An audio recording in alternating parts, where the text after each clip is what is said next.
आप सभी का अभिनंदन, नमस्कार। और मैं क्षमा प्रार्थी हूं कि आज ये जो प्रेस कॉन्फ्रेंस जो हमने 11 बजे के लिए तय किया था, हमने देरी से आरंभ किया है और आप भी जानते हैं कारण क्या है। हम सब श्रद्धा के साथ टीवी पर हमारे जो जवान, जो अफसर हिंदुस्तान के आर्मी के, जिन्होंने शहादत प्राप्त किया है, जिन्होंने मां भारती के लिए बलिदान दिया है जम्मू कश्मीर में लड़ते हुए, उनके अंतिम यात्रा को देख रहे थे।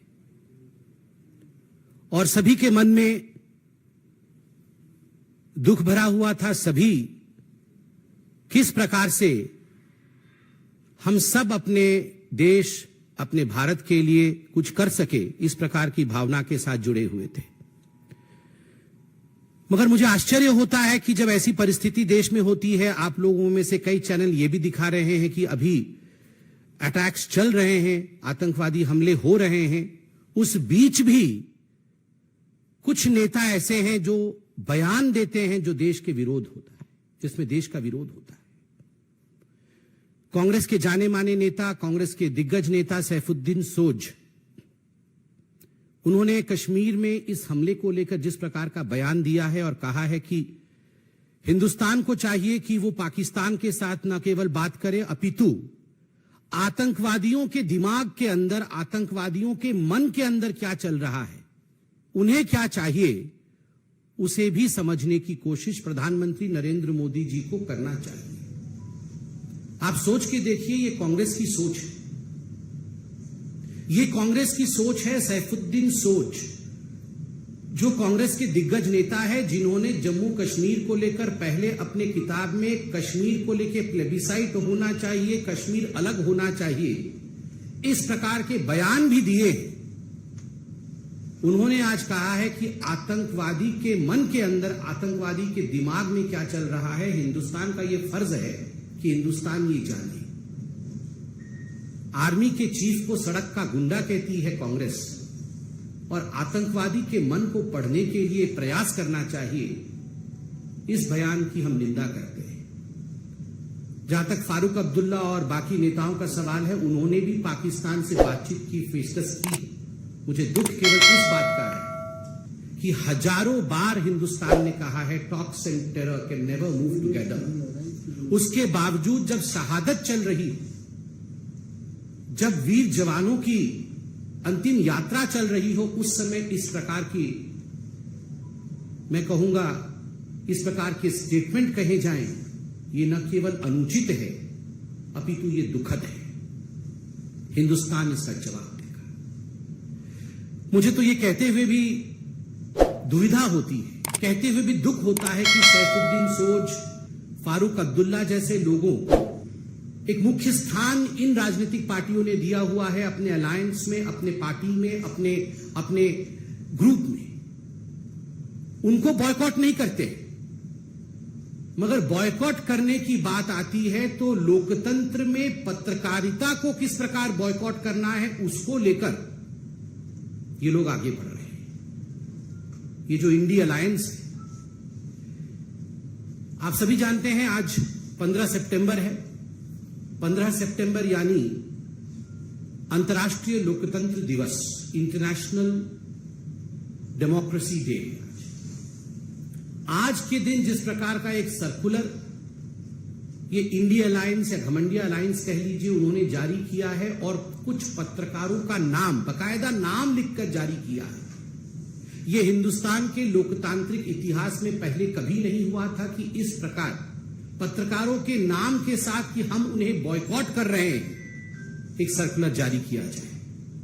यह पत्रकारिता का विरोध है, और इंटरनेशनल डेमोक्रेसी डे में कहीं न कहीं यह दिखाता है कि कुछ ऐसे दल आज भी हिंदुस्तान में हैं, जो पहले भी लोकतंत्र पर विश्वास नहीं करते थे और आज भी लोकतंत्र और लोकतांत्रिक प्रक्रियाओं पर विश्वास नहीं रखते हैं। एक इतिहास है, there is a chronology in history. आप याद कीजिए, पंडित नेहरू, हिंदुस्तान के पहले प्रधानमंत्री, 10 मई 1951, 1951, 10 मई 1951, हिंदुस्तान का पहला अमेंडमेंट, हिंदुस्तान के संविधान का जो पहला संशोधन होता है, वो संशोधन क्या था? The first amendment of the Indian constitution was to curb the freedom of expression.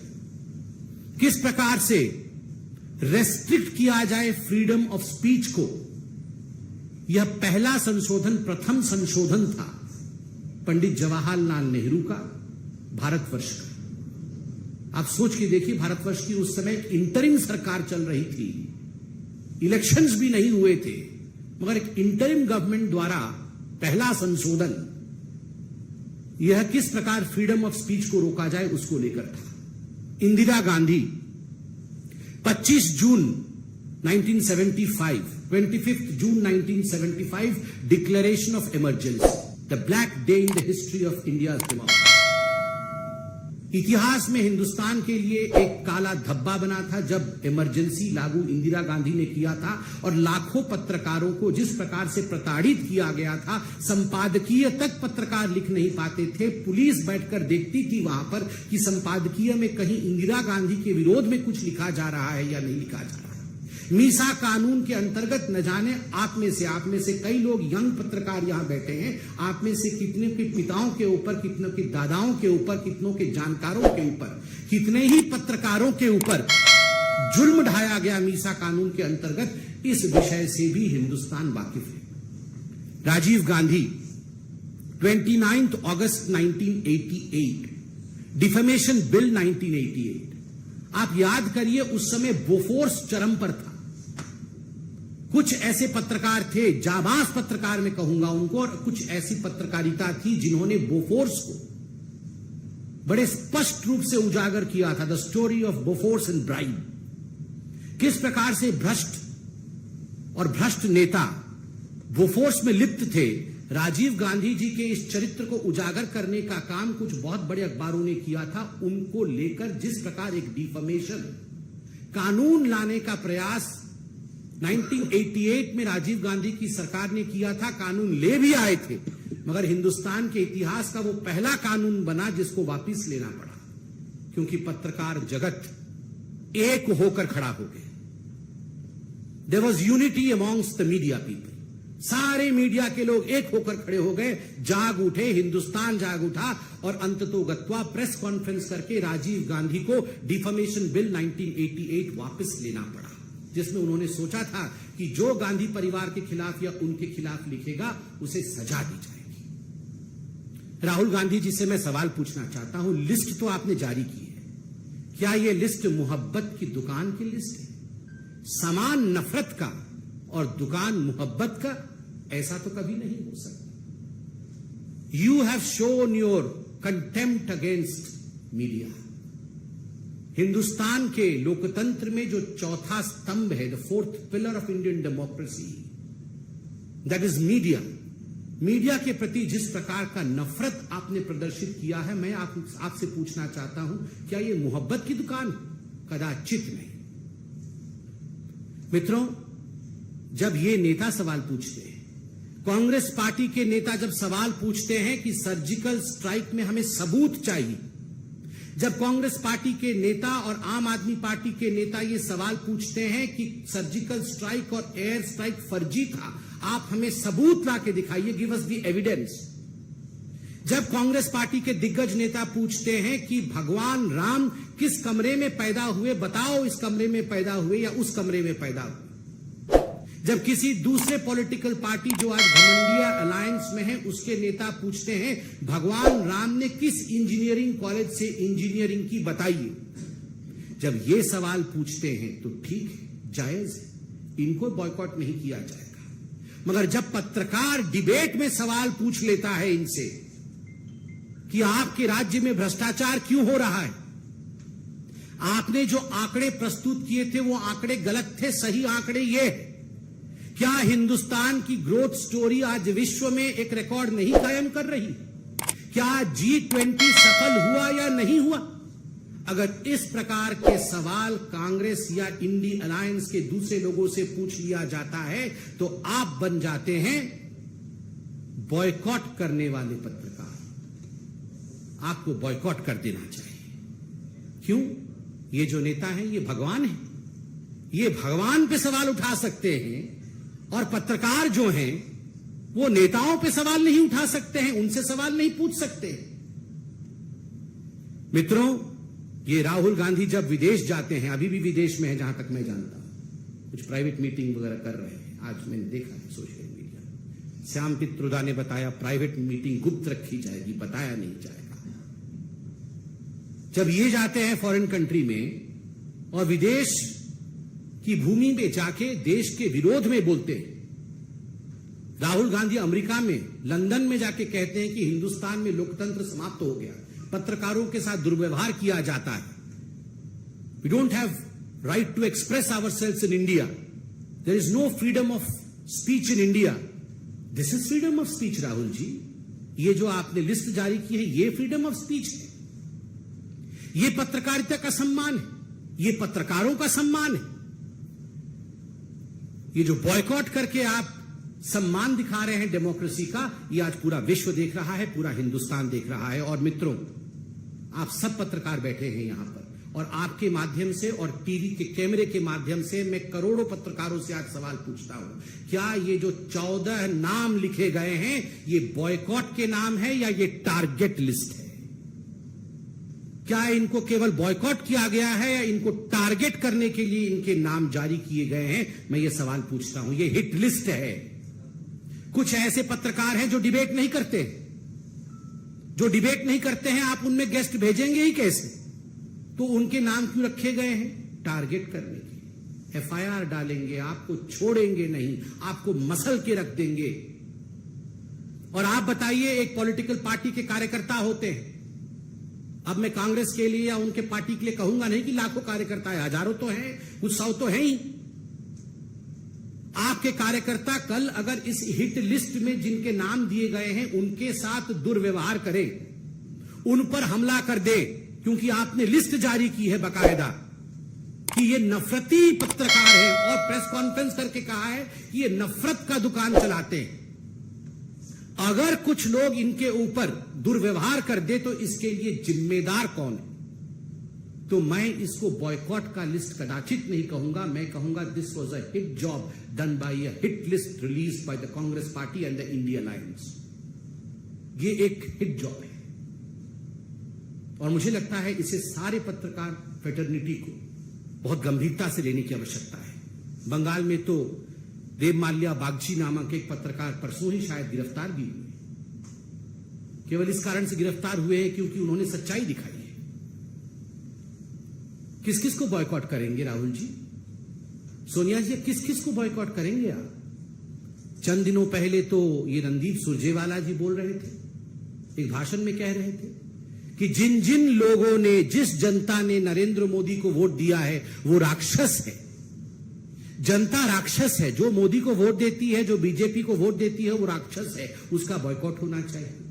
EVM तो पहले से ही खराब है, इलेक्शन कमीशन तो बिक चुका है, जुडिशियरी और सुप्रीम कोर्ट इनके जजों को भी छोड़ा नहीं गया है। राम मंदिर का जजमेंट जब आया तो इनके प्रवक्ताओं ने जजेस के खिलाफ क्या क्या कहा है, ये तो पब्लिक डोमेन में है, जजेस को छोड़ा नहीं गया है। कौन सा ऐसा इंस्टीट्यूशन है भारतवर्ष में जिस इंस्टीट्यूशन के खिलाफ कांग्रेस पार्टी और ये इंडी अलायंस वालों ने खराब नहीं कहा है और उनका बॉयकॉट नहीं किया है? मैं आज आपको खुल के बताता हूं, जनता भी जिंदाबाद है, ईवीएम भी जिंदाबाद है, हाईकोर्ट भी जिंदाबाद है, इलेक्शन कमीशन भी जिंदाबाद है, सुप्रीम कोर्ट भी जिंदाबाद है। केवल अगर किसी से नहीं हो पा रहा है जिसको बॉयकॉट वाकई करना चाहिए कांग्रेस पार्टी को, तभी उसका कुछ कल्याण होगा, उसका नाम राहुल गांधी है। पूरे दुनिया को बॉयकॉट करने चले हैं, पत्रकार भी जिंदाबाद है, वो भी अपना काम कर रहे हैं। अरे नेता में दम नहीं है भैया, बॉयकॉट किस किस को करोगे? जनता को बॉयकॉट करोगे, सुप्रीम कोर्ट को करोगे, पत्रकारों को बॉयकॉट करोगे, टीवी को बॉयकॉट करोगे, किसको बॉयकॉट करोगे? बॉयकॉट करना है, अगर कुछ आगे बढ़ना है तो अपने नेता को बॉयकॉट करो, उसी को छोड़ने से कुछ कल्याण हो सकता है, 1% है। और मुझे एक प्रश्न वो अवार्ड वापसी गैंग और जो मोमबत्ती वाले हैं उनसे भी पूछना है कि आज शाम को कहीं मोमबत्ती ये सुलगाएंगे या नहीं? ये अगर हमारे तरफ से कोई लिस्ट जारी हो गई होती तो मार्केट में मोमबत्ती कम पड़ जाती है, ब्लैक में मोमबत्ती बिक्री हो रही होती, सारे मोमबत्ती कल से खरीद के घूम रहे होते, मगर एक भी मोमबत्ती खरीदी गई है नहीं, सच में यह हंसने का विषय नहीं है। मतलब इस प्रकार की अभद्रता मैंने आज तक नहीं देखी। आप सोच के देखिए, ये सब जो सिलेक्टिव आउटरीच, एक भी मोमबत्ती इन्होंने खरीदा है या नहीं खरीदा है मैं जानना चाहता हूं। ये अवार्ड वापसी गैंग एक अवार्ड वापस करेगी, सारे अवार्ड वापस करने वाले घूमते थे सर्टिफिकेट लेके, अवार्ड वापस लो, हमारी अवार्ड, एक अवार्ड वापस करेंगे। ये इतने पत्रकारों के खिलाफ हिट लिस्ट आपने जारी की। वो चंद्रशेखर जी है शिक्षा मंत्री बिहार के, उन्होंने आज श्री रामचरितमानस को पोटेशियम साइनाइड बता दिया कि ये पोटेशियम साइनाइड है। एक शब्द नहीं निकल रहा है इनके मुंह से किसी, ये लिस्ट जारी करने वालों की। ये आप इस मंत्री को आप बॉयकॉट करेंगे या नहीं करेंगे? राहुल बाबा, जहां भी फॉरेन कंट्री में है जवाब दीजिए। ये आपने पत्रकारों को तो बॉयकॉट कर दिया। ये जो चंद्रशेखर जी हैं जो कह रहे हैं कि रामचरितमानस ये पोटेशियम साइनाइड है, ये जहर है, आप में हिम्मत है उस पॉलिटिकल पार्टी को और उसके इस नेता को बॉयकॉट कर सकते हैं क्या? सैफुद्दीन सोज जो बोल रहा है आतंकवादियों के मन के अंदर क्या चल रहा है उसे हमें पढ़ने की आवश्यकता है। इस सैफुद्दीन सोज को राहुल गांधी, सोनिया गांधी बॉयकॉट करने की हिम्मत रखते हैं क्या? हिम्मत है तो दिखाइए। जो पत्रकार G20 और भारत के लिए ठीक बोल दे उसको बॉयकॉट करना है, और जो भारतवर्ष के लिए खराब बोले उसके साथ खड़ा। अरे ये लोग तो ओसामा जी के साथ खराब हो गया। ओसामा जी को पानी में ढकेल दिया, उसको लेकर दिग्विजय सिंह 3 दिन नहीं सोए थे। आतंकवादी वो बाटला हाउस में मर गए थे 3, उसमें सोनिया गांधी जी रो रो के बेहाल हो गई थी। इनका हाल तो ये है, आतंकवादियों के साथ खड़ा होना है, उनको बॉयकॉट नहीं करना है। बाटला हाउस वाले आतंकवादियों को देख करके सोनिया गांधी उनकी डेड बॉडीज को रो दी थी, वो सो नहीं पाई थी। कि मैं नहीं कह रहा हूं, उन्हीं के नेता सलमान खुर्शीद ने कहा कि Sonia Gandhi could not sleep for 3 nights because 3 बेचारे आतंकवादी मारे गए थे। उनको बॉयकॉट करने की इनमें हिम्मत नहीं है। बॉयकॉट करना किसको है? जो न्यूज में हिंदुस्तान के विषय में सही खबर दिखाता है, उसको बॉयकॉट करना है। बॉयकॉट आप करिए, देश की जनता जब आपको बॉयकॉट करेगी तब आपको समझ में आएगा। बहुत बहुत धन्यवाद। कोई प्रश्न हो तो अवश्य। पहले भी ऐसे विवादित बयान दे चुके हैं मानस को लेकर, फिर से ऐसा वो बयान दे रहे हैं सनातन के खिलाफ, मानस को लेकर जहरीला जहर बता रहे हैं सब। तो जहर तो भरा ही हुआ उनके अंदर।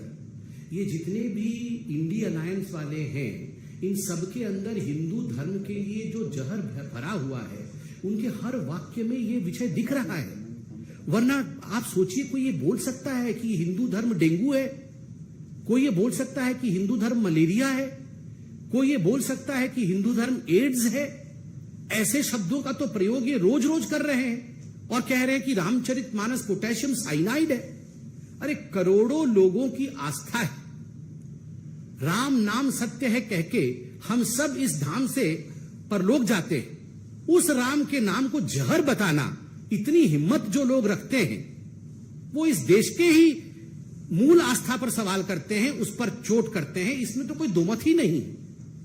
उनका पूरा जनता बॉयकॉट करेगी, आप देखिएगा। पूरा लिस्ट, उनका लिस्ट भी नहीं निकल सकता, इतना बड़ा है। सर, आम आदमी पार्टी के राज्यसभा सांसद संजय सिंह जी ने कहा है कि सबसे अधिक सनातन का अपमान बीजेपी ने किया है।